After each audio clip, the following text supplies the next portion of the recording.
Good afternoon, everyone. The president has made clear that what we are seeing on America's streets is unacceptable. Violence, looting, anarchy, lawlessness are not to be tolerated. Plain and simple. These criminal acts are not protest, they are not statements, these are crimes that harm innocent American citizens. The First Amendment guarantees the right of the people to peaceably assemble. What we saw last night in Washington and across the country was not that. To that end, President Trump is demanding action to protect American citizens, to protect American businesses. 17,000 National Guard are deployed in 24 states, but according to General Milley, only 2 states have deployed more than 1,000. There are 350,000 National Guard available overall, and for the lawlessness we are seeing, far more needs to be done. Governors across the country must act, deploy the National Guard as it's fit, and protect American communities. As President Trump has said repeatedly, it's very important that we have peaceful protesters and support the right of peaceful protesters, but we cannot allow a situation like what happened in Minneapolis to descend further into lawless anarchy and chaos. And we understand that very well. And with that, I'll take questions. Yes. To your point, the country is in crisis. There's a global pandemic that has claimed more than 100,000 lives. At least 40 million people are unemployed. There are now protests and racial tension ripping apart many cities. Where is the president? Why has he not delivered an address to the nation, as many of his predecessors have in a time of domestic crisis? So the president has delivered multiple statements on this. The president, as recently as 48 hours ago, was out talking about what a tragedy the death of George Floyd was, how it has weighed on his heart, and how he encourages peace and lawfulness in our streets and peaceful protests. So he has said that repeatedly. He's made many statements to this effect, but what I would note is continual statements, as he's made day and day and day and day again, they don't stop anarchy. What stops anarchy is action, and that's what the president is working on right now. To that point about the anarchists, you said this morning that the president is focused right now on rooting out Antifa. George Floyd did not die in Antifa custody. He died in police custody. What's the president doing to reform policing tactics and excessive use of force by police? Yeah, so it's an important question for sure. And this president, if you look at the actions his DOJ has taken, there's a civil rights investigation into the death of Ahmaud Arbery. There's a civil rights investigation into the death of George Floyd. It is a tragedy what we saw. I mentioned to you that the president was extremely upset when he saw that video. And he continues to, the DOJ continues to pursue those charges. And he's recognized injustices for a long time. Since he was a candidate, he talked about Sandra Bland and what a terrible video that was too. So he recognizes injustices where they are, but at the same time, he also recognizes that we can't allow organized groups like Antifa to commit some of the heinous acts that we've seen. John. Yeah, Billy, in his call with the governors, the president said that he had put General Milley in charge of all this. What does that mean? Yeah, so The Joint Chiefs of Staff in charge of policing American streets. What did he mean? So I'm not going to get ahead of any actions that will be announced, but what I will say to you is this, that he has had 2 briefings today with Secretary Esper and AG Barr, and General Milley was there, and there will be additional federal assets deployed across the nation. There will be a central command center in conjunction with the state and local governments that will include General Milley, Secretary Esper, and AG Barr, but I won't go any further in announcing what actions. Can you explain what the president meant when he told the governors, I have put General Milley in charge? What does that mean? Because that sounds like a total break here. The chairman of the Joint Chiefs of Staff being in charge of a domestic issue.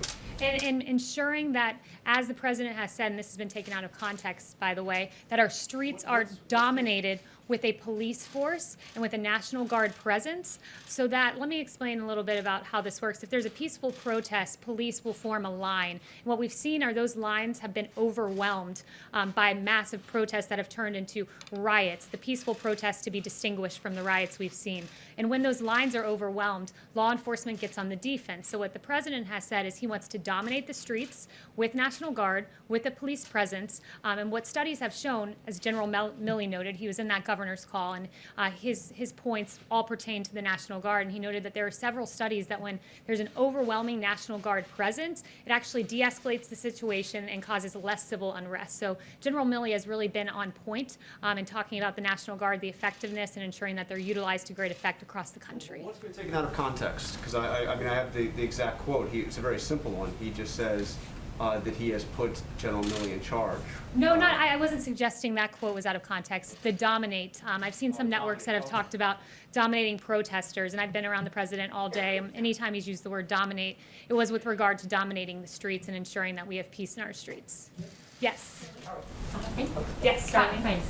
In addition to the tough talk the president has been talking about taking action against looters and some of the violent elements in the protests that we've seen, why isn't he also supplementing that message by calling on these people to remain calm, to go home, to not destroy property, businesses, so on? Yeah, he has done that repeatedly. Look, he talked about understanding the pain that people are feeling, and he does understand that pain. He's talked several times about the right to peacefully protest, and I've seen some of these peaceful protests, some of these sit-ins, and it's a real shame when you have anarchy and anarchists come in and you have Antifa come in, and it really dilutes the message of the protesters, and it's a legitimate reason they're protesting. So he hates to see Antifa come in and really dampen that message, which has been in many cases peaceful, but has been overtaken and overwhelmed by an organized effort of people from out of state coming in and causing havoc. Is he traveling on Friday? Is he going to Maine?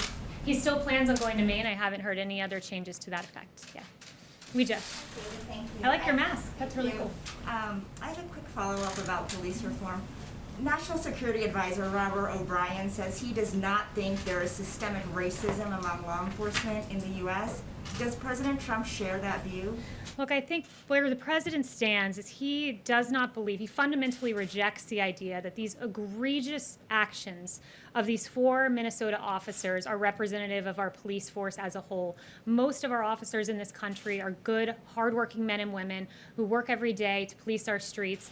He's recognized cases of injustice. I noted Sandra Bland back when he was in the primary. I've noted more recently Ahmaud Arbery and then George Floyd. So he recognizes these injustices. He puts a focus on them, but he also recognizes our valiant police officers who have taken to the streets each and every night over the last 6 nights and protected our communities. And on Antifa, can you explain what the legal authority the president is for designating Antifa as a terrorist organization? And can you also talk about why he does not want to label white supremacist groups that are domestically located as terrorist organizations as well? So let me address the first part about legal authority. Title 18, Section 2331 allows that the term, it defines domestic terrorism as involving acts dangerous to human life that appear intended to influence the policy of a government, and other elements are laid out, and it allows the Department of Justice, when utilizing this statute, to invoke greater investigatory authority and to invoke harsher penalties. I would note that the Justice Department has in the past used domestic terrorism in consultation with acts of white supremacy or what were racially motivated acts. Like in April 2020, a Florida man pled guilty to threatening an African-American Charlottesville City Council candidate. And at that time, the FBI Joint Terrorism Task Force was utilized. Same in the case of February 2020, where it was used in connection to 4 racially motivated violent extremists. And I would also note the president's long history of condemning white supremacy and racism. There is no place in society for these egregious, despicable ideologies. Jen. Why haven't he designated any white nationalist groups as terrorist organizations? It has been used. I explained how in this case that domestic terrorism will be used as a way that the crime is prosecuted. It's a prosecutorial method, and it was utilized in the same exact way with regard to white supremacy. Yes. Kaylee, on the Minnesota police officers, is he suggesting that they should be charged as well as the officer who's already been charged, the other 3? And also on Antifa, can you explain a little bit about how would he know, or is he talking about how he would identify members of Antifa since they're a very loose organization, it would be very difficult to tell who is part of Antifa. So first, I was just on the call with the president where he expressed his dismay with those 3 officers who watched. I'll leave it to the state to pursue those charges if they decide to. It was the state that pursued the initial charge, but the president has expressed his complete dismay with those actions. With Antifa, I do think it's important to note that they are a big element of this protest. AG Barr has noted that. Ambassador O'Brien has noted that. We have ample evidence that DOJ has received indicating that Antifa is responsible for that unrest. But as to exactly how Antifa is identified, that would be more of a question for DOJ. Yes. When you talk about additional federal assets, does the president have authority to deploy forces across the country beyond the National Guard?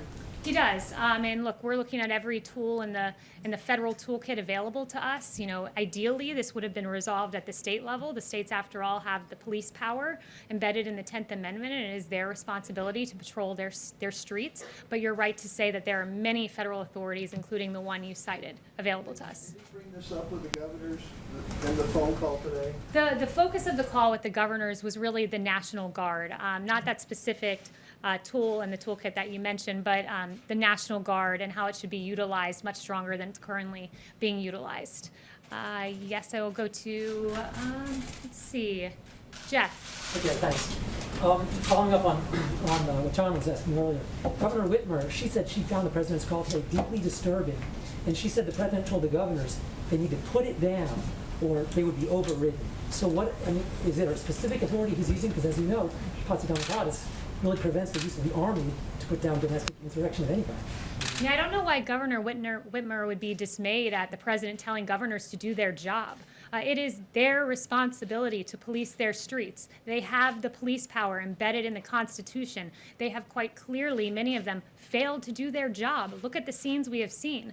And it's gotten to the point where today the president has said, enough is enough. You know, there are tools I can use, namely deploying National Guard, many others that Steve cited one, the Insurrection Act. It's one of the tools available. Whether the president decides to pursue that, that's his prerogative. Right now, we're looking at a focus on the National Guard. That's where it currently stands. And, you know, there's a distinction between the National Guard and military forces in the street. I would note the National Guard are the friends and neighbors in these communities who are used, and as I noted, the study from General Milley, used to great effect when they are deployed. So the focus of the call was the National Guard, encouraging the deployment, far more than the 17,000 out there, and utilizing them this evening, certainly. Would you like to see 100,000 National Guard on the street or 200,000 right now? I won't put a number on it. I think it's incumbent on governors to look at the situation. You know, a case in Texas might not merit the same thing as, you know, New York City. So he's encouraging the governors to up those levels, but there's not a specific number that he has in mind. David. Haley, there is a perception that the president is hiding in the bunker on the racial protest issue. He was literally put in the bunker on Friday night by the Secret Service. I mean, would you agree that he is hiding out on this issue, and is that a good posture to be in? I would not agree with that at all. Look, I was on the phone with the president at least half a dozen times yesterday, and every time I talked to him, he was telling me about a different action he had taken, whether it was talking to a governor about this or a foreign leader about ventilators. This president has been leading. He met with generals yesterday. He's each and every moment taking another action to try to solve and resolve what we've seen in our streets where the governors have failed. He's stepped in. He's acting. He's hard at work. You've heard from him on this issue any number of times, and he's working because that's the job of the president, is to keep this country safe. Well, we haven't heard him on camera that much. Is he going to give some kind of speech or a specific event about, you know, all these disturbances in hundreds of cities?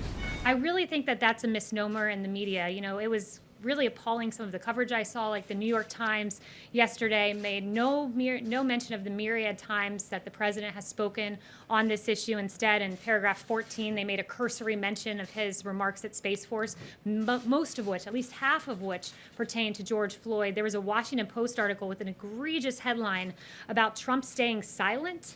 He hasn't been silent on this. I have a whole list of his remarks there, and instead, paragraph 23, they note, oh wait, we're contradicting our own headline. The president did, in fact, make remarks. Contrary to the silent headline, you had Don Lemon on CNN saying at 9:38 p.m. on Saturday night, the president's been silent. Ironically, that comment came 4 hours after the president was quite audibly speaking at this issue. I was there for the remarks, and then you had CNN double down the next day, Sunday afternoon, saying the president was silent. And I don't want to bore you with reading out all of his statements, but it sounds like I should read a few, like the president saying it's a grave tragedy that filled Americans all over the country with horror, anger, and grief, and I stand before you as a friend and ally to every American seeking justice. He said, I understand the pain the people are feeling. I can go on, but I would just be repeating what the president has already said, because make no mistake, this president has not been silent, and at this moment, he is acting to protect this country from the lawlessness we saw just out here in Lafayette Park last night. Yes. In a particularly egregious act, St. John's Church, Church of the Presidents, was targeted last night. Graffiti all over, set on fire. What is the president's reaction to that, please? It's hurtful, honestly. I think it's hurtful on a number of levels. Look, the VA was defaced. Literally the word veteran spray painted out of the placard in front of the Department of Veteran Affairs. The Lincoln Memorial defaced. How does that make much sense? The place where the March on Washington began, that momentous occasion in the history of civil rights, that memorial was defaced last night. That doesn't honor the legacy of George Floyd. It doesn't. And certainly not the burning of St. John's Church. Look, St. John's, I think it's important to go through a little bit of this, but Reverend John C. Harper was the St. John's rector many centuries ago, at least centuries and a few decades ago. And here's what he was told. He was told he needed to close St. John's because he couldn't leave it open for the March on Washington because, quote, it might be a bloodbath. But he stood boldly. He stood boldly and he stood on the side of justice. And on the day the March on Washington happened, here's what was sung from that church. One family on earth are we throughout its widest span. Oh, help us everywhere to see the brotherhood of man. And of course, we know that the March on Washington ended with Reverend Martin Luther King Jr. giving that incredible speech, I Have a Dream. And that church, the same church that was burning last night, here is what they said, taking that bold stance to support Martin Luther King. They said this church building is open as it has always been, so all who want to worship here. The ministry of this parish is extended to any who seek it. Our fellowship with one another has no limitations whatsoever. That church supported the bold civil rights moment of the March on Washington, which began at the Lincoln Memorial. That doesn't honor the legacy of George Floyd. It doesn't further the cause. And those are violent anarchists, Antifa, who are taking advantage of the pain of people, the pain of the peaceful protesters. It's inexcusable, and we have to stand as one America against the burning of the church and the defacement of the Lincoln Memorial. Chanel. Haley, is it possible that DC will be placed under martial law in order to protect these national monuments from further destruction? And second, under the Civil Rights Act of '68, will this administration investigate either members of Congress or political organizations who are funding or tied to Antifa moving forward? Yeah, on Antifa, I think at this point we're pursuing the domestic terrorism angle. That's what the DOJ has decided. And what was your first question was about martial law? Law to protect national monuments in DC. Yes, so I have not heard that discussed. Any other questions? Yes. Thank you. Can you confirm a phone call earlier today between Presidents Trump and Putin? And if so, considering what the president said to governors later in the day, did he ask President Putin for advice on how to quell unrest in his own country? I don't have any details on that call. I wasn't a part of it, I'm not entirely certain what was discussed, but the call did take place. Yes. Does the president regret using phrases like when the shooting starts, the looting starts, the shooting starts, and phrases like vicious dogs? Is he considering apologizing? So the president on the looting point, he was taken wildly out of context. Twitter, it's interesting to watch. I've seen multiple instances of real incitement of violence on Twitter, but they've never penalized those users. Like, for instance, Iran. We've seen horrific tweets from the Iranian regime about the elimination of the Zionist regime, to quote them, and that was never flagged. Interesting that their gut instinct was to flag the president, and they did so in an accurate way. The president very clearly laid out what he meant by that tweet, that looting leads to shooting, and we have seen the unfortunate killing killing of one person in Minneapolis. There were 7 people shot in a St. Louis riot a few nights ago, and the president clearly laid out what he meant. But it is interesting to watch the gut instinct of Twitter to go ahead and label what the president said as somehow inciting violence, which it absolutely was not. But look, I want to say this. We cannot let violence and we cannot let looting and a few bad actors divide us as an American people.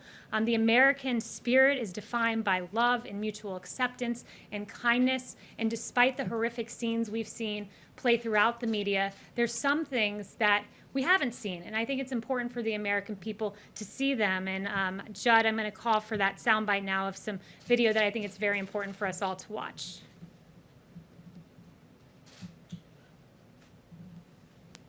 We want to be with y'all for real. So I took my helmet off and laid the batons down. Yeah.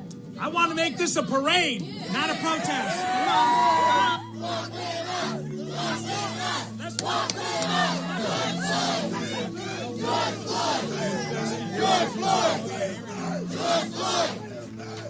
Not 1 ounce of damage. Nobody's arrested. Nobody got hurt. This is the way it's supposed to be.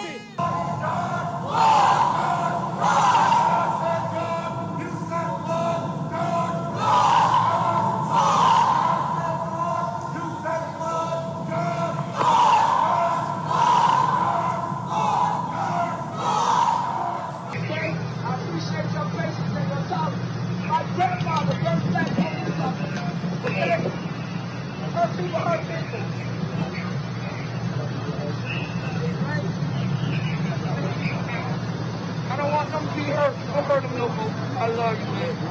I love you, man. I know you're doing great today. I got this shit in now. That's no way you get your ass looking today. I love you. Louisville, a human chain protecting an officer separated from his unit. We're here with you. All right? Okay?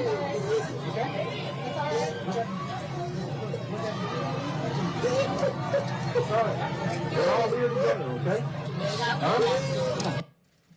Across the country, we've seen examples of police protecting protesters and protesters embracing police, and it's been beautiful to watch, though those images have not been played all that often. And I just want to leave you with a quote from Martin Luther King Jr. that we must learn to live together as brothers, or we will perish together as fools. Thank you.